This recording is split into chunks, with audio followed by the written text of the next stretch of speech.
Halo, gue Indra dan ini cerita Indra. Kemarin gue bikin kelas webinar.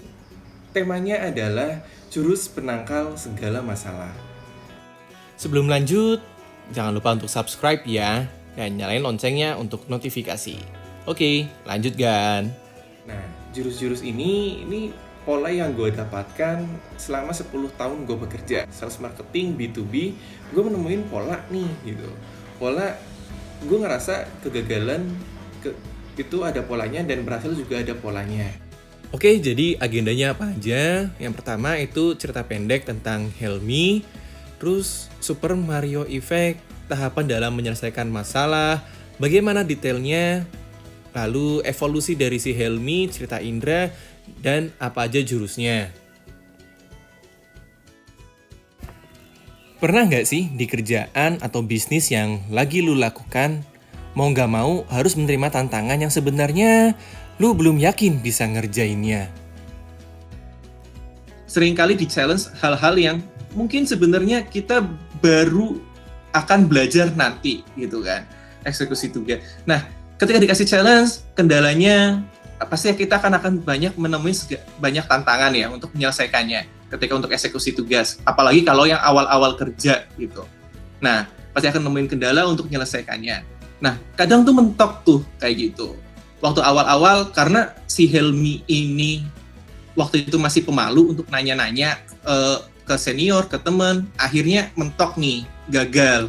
Nah, pas lagi gagal, bingung mau ngapain, yang ada akhirnya malah diomelin sama supervisornya gitu. Dan gue rasa mungkin ini yang banyak terjadi di lapangan waktu awal kerja kali ya. Sorry, tadi ada suara.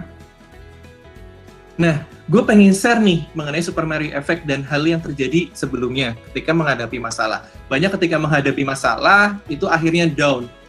Kemarin gue sempet ngikutin TED Talk-nya si Mark Rober ini mengenai Super Mario Effect. Di TED Talk-nya Mark Rober ini, dia cerita bahwa sebenarnya kita bisa ngerubah mindset kita seperti kita main game.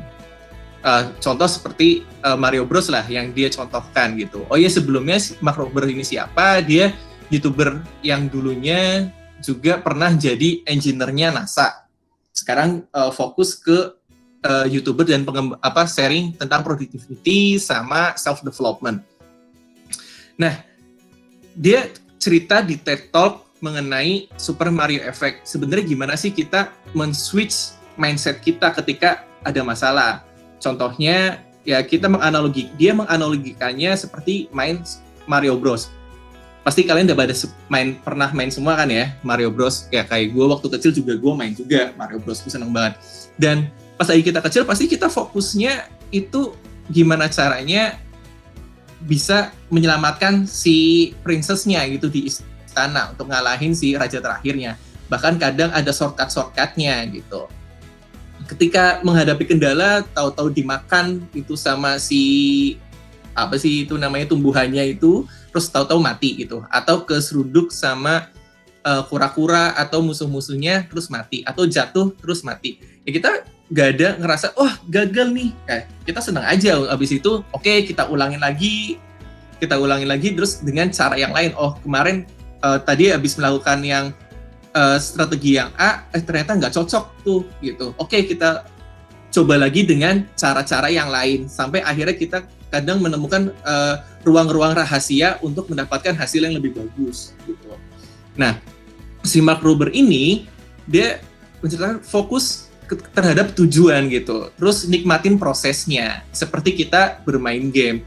Ya kadang gak gampang sih, ngomong emang gampang kayak gitu kan, tapi aktualnya mungkin benar-benar struggle banget. Gue ngerasain itu gitu, ketika menghadapi kendala kemarin-kemarin sempet ada ngerasa down, tapi pas lagi akhirnya lihat ke gambaran garis besarnya sebenarnya tujuannya apa sih gitu kan, fokus ke situ, terus coba ngerubah caranya yang dirubah. Apalagi gue sebagai sales marketing gitu, memang ada targetnya. Ketika nggak mencapai suatu target, ya gue langsung harus cepat merubah strategi gue untuk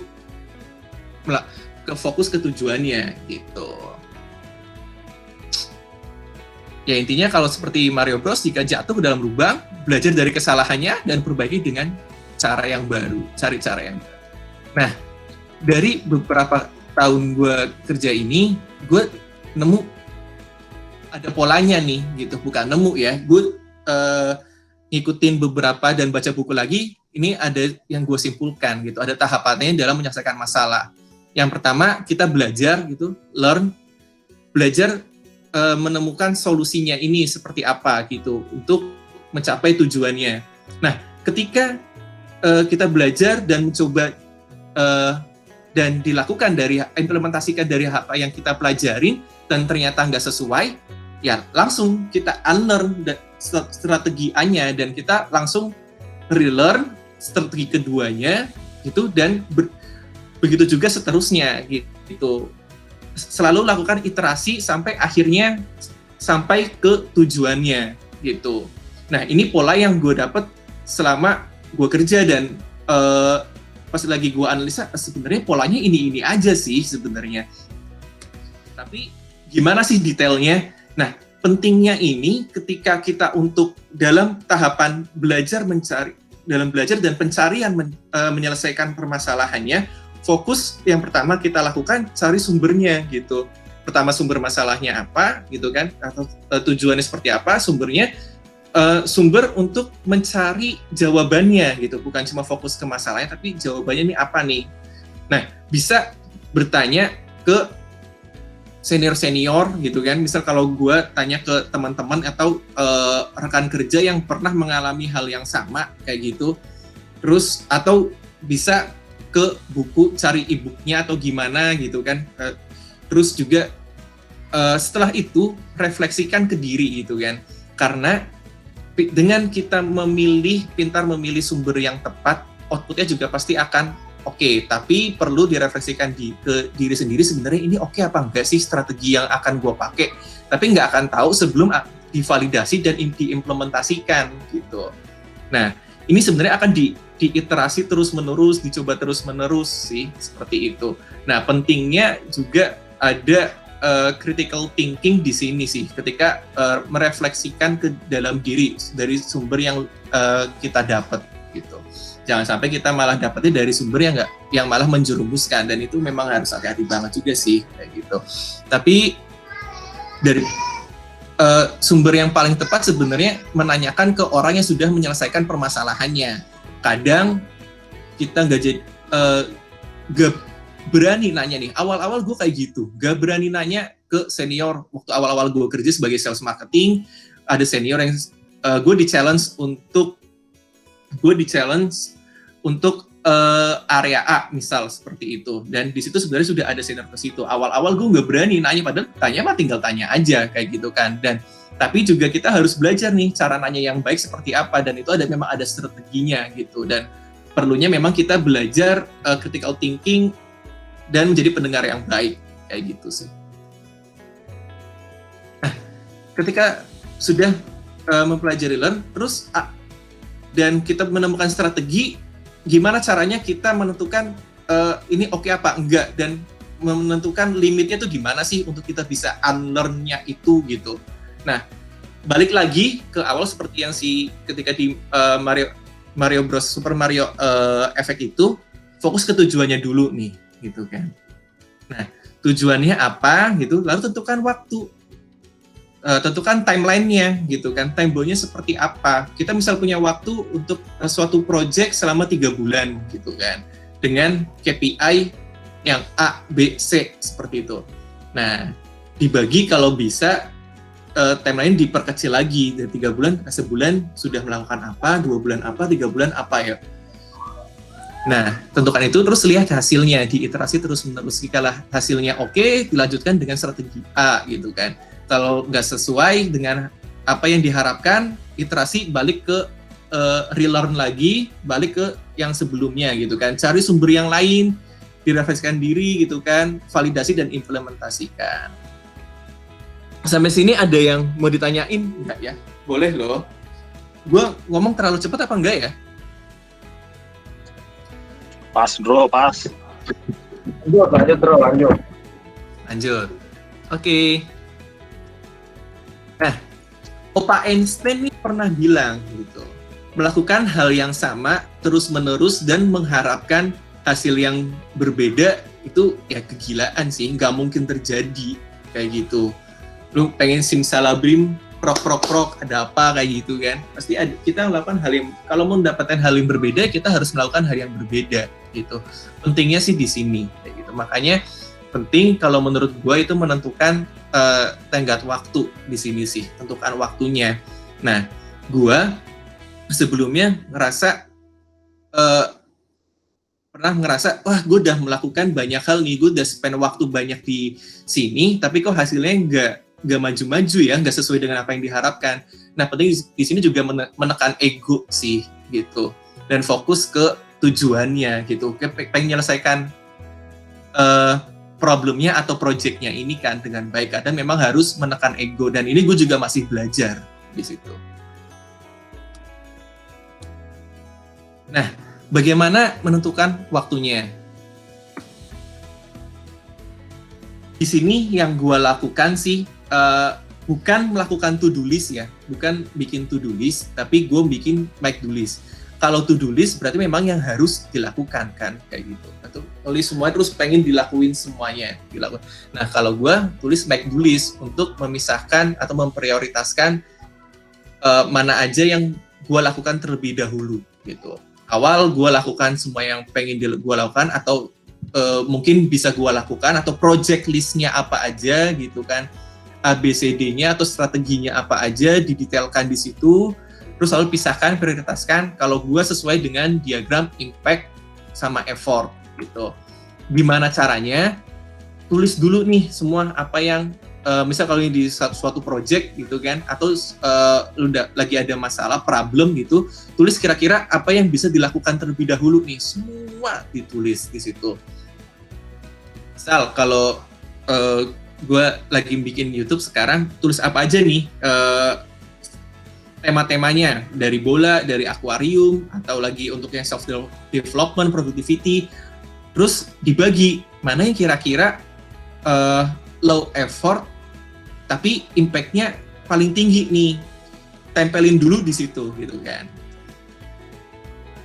Fokus nanti ke yang low effort, lu gak perlu banyak kira-kira ngeluarin effort, terus lu happy di situ gitu kan, high impact juga di sini kan. Nah, terus dipisah lagi nih, kira-kira yang effortnya tinggi tapi dipikir-pikir tapi impact-nya juga gede juga nih, tulis yang di sebelah kanan, major project gitu. Terus tulis juga gitu, low effort, low impact, tulis, dipisah-pisahkan di sini gitu. Terus yang low impact, high effort. Nah, yang ini dikerjakan paling terakhir kayak gitu. Dan bisa jadi nanti seiring berjalannya waktu ini bisa bergeser nih gitu. Makanya sering dilihat. Nah, gue lakukan untuk implementasikan untuk project setahunan sih. Gue nanti bagi lagi per 3 bulan seperti apa, dan per bulan seperti apa yang harus gue lakukan, dan gue bagi lagi, perkecil lagi per minggu gitu. Ini gue lakuin sih, dan lumayan impactful, karena sebelumnya yang gue lakukan adalah cuma bikin to-do list gitu. Nah, ketika gue cuma bikin to-do list, kecenderungannya adalah gue cuma mengerjakan hal-hal yang kecenderungannya yang mudah gue lakukan dulu gitu. Tapi ternyata ketika waktunya sudah mau habis, ternyata ada yang lebih penting nih, dan itu jadi ketinggalan gitu. Dan mau nggak mau gue harus ngasih effort lebih gede lagi, atau gue terpaksa harus lembur untuk menyelesaikan itu. Dan pas lagi gue pikir-pikir, oh pantas ini gue sempat burn out tuh beberapa tahun terakhir, ketika dapat project yang lumayan ada challenge project yang harus gue selesaikan, ternyata banyak yang miss. Pas lagi gue analisa, ternyata gara-gara ini gitu. Nah, tadi pentingnya membuat make-do list gitu juga. Nah, selain itu, belajar menjadi pendengar yang baik. Ini salah satu untuk mengasah critical thinking juga sih. Critical thinking kalau gue start menanyakan dari ketika gue ketemu klien, ya pertanyaan what, why, terus how gitu sih. Tapi kalau gue lebih kecenderungannya fokusnya ke how to solve this problem gitu, dengan cara yang macam-macam. belajar menjadi pendengar yang baik ya memang harus belajar nurunin ego juga di sini gitu. Kadang karena gue tipe yang emang suka ngomong kayak gitu, kadang kalau ada lagi ngobrol sama orang atau sama teman, gue suka langsung pengen nimpalin aja, padahal sebaiknya kan juga dicerna dulu kira-kira nimpalin di momen yang tepat sih kayak gitu. Mungkin itu akan lebih baik karena gue ngalaminnya ketika gue jadi sales gitu dan ketemu sama orang-orang, dan ketika gue pitching untuk dapetin suatu kerjaan atau project, ini jadi penting banget sih. Nah, Indra ini sebenarnya evolusi dari si Helmi gitu. Helmi ketika awal dikasih project sama supervisornya, awal-awal kalau si Helmi dapat kendala terus bingung tuh karena terlalu malu untuk tanya atau terlalu takut untuk tanya. Jadi seringnya dapetin kegagalan dan akhirnya kena omel doang gitu. Nah, setelah berjalannya waktu, gue mau nggak mau memberanikan diri nih nanyain ke senior, mau yaudahlah tanya aja kayak gitu untuk dapetin jawaban. Kadang gue baru bisa dapetin solusi itu setelah gue nanya ke beberapa orang kayak gitu. Tapi kalau gue nggak nanya, gue pasti nggak akan dapet solusinya nih gitu. Karena yang gue percayai sebenarnya adalah belajar bertanya sih, berani bertanya sebenarnya. Karena dengan bertanya itu sebenarnya membuka jalan lu untuk menyelesaikan masalah gitu, daripada cuma diem doang. Karena gue yakin itu gitu. Karena yang gue rasakan sekarang sebagai sales B2B sebenarnya gue cuma tanya doang sih gitu, tanya ke customer gitu kan, ada apa nih, ada yang bisa kita bantu atau enggak kayak gitu. Dan oh, gue ada kendala nih, sering misal customer gue bilang kayak gitu. Terus gue nggak tahu nih harus solve-nya seperti apa. Ya gue tanya ke tim gue yang lebih ngerti dan gue ajak untuk ngobrol gitu-gitu. Dan akhirnya bisa ketemu gitu. Nah, kadang juga nggak sesuai tuh. Nah, ketika ketemu kendala dan solusinya nggak sesuai, balik lagi iterasikan ke awal kayak gitu. Yang gue lakukan, cari solusi keduanya gitu, validasi dan diimplementasikan. Ternyata nggak sesuai, lakukan iterasi itu terus-menerus, yang akhirnya oke, sampai ketemu formula yang pas untuk setiap project yang gue lakukan. Itu yang gue dapetin selama ini. Jadi apa aja sih jurusnya untuk menghadapi masalah sih itu? Pertama sih agility sih. Kalau yang gue rasa sangat fleksibel terhadap solusi, tapi kaku terhadap targetnya gitu. Ya, contoh kita untuk yang Super Mario Effect itu, ya kita kan fokusnya untuk menyelesaikan stage by stage-nya ya gitu, atau menyelamatkan si putrinya itu yang di istana gitu kan. Nah, kalau gagal ya udah coba lagi, gagal coba lagi, dan itu jadi momen pembelajaran kayak gitu. Ya jangan sampai kita melakukan hal yang salah terus-menerus tapi berharap bisa selesai permasalahannya, ya nggak mungkin sih kayak gitu.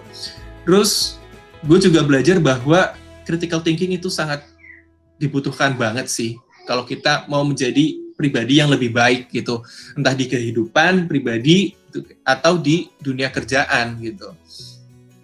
Nah, pentingnya juga menanyakan pertanyaan yang tepat gitu kan. Pertanyaan yang tepat akan menghasilkan jawaban yang tepat juga.